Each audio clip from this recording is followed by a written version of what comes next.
রাষ্ট্রপতি শহীদ প্রেসিডেন্ট জিয়াউর রহমানকে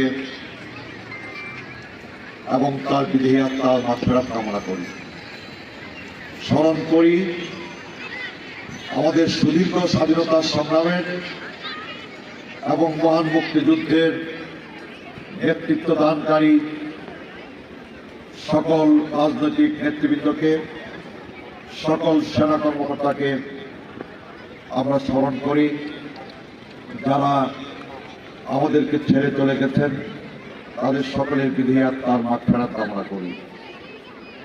আমরা গভীর শ্রদ্ধা ভরে স্মরণ করি আমাদের মুক্তিযুদ্ধের ৩০ লক্ষ শহীদকে, যারা জীবন দিয়ে, প্রাণ বিসর্জন দিয়ে আমাদের জন্য এই স্বাধীন বাংলাদেশ প্রতিষ্ঠা করে গেছেন।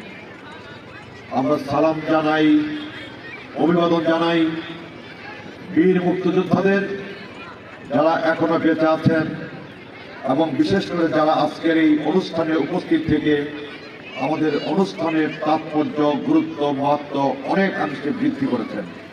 আমরা তাদের জন্য দোয়া করি, আল্লাহ পাক যেন আমাদের এই বীর মুক্তিযোদ্ধাদের দীর্ঘ হায়াত দান করেন। প্রিয় উপস্থিতি,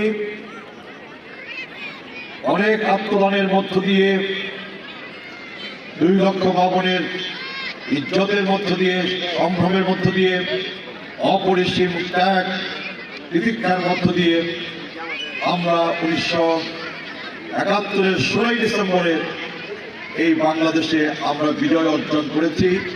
একটি স্বাধীন বাংলাদেশ আমরা পেয়েছি। আমরা চাই এই বাংলাদেশ এগিয়ে যাক।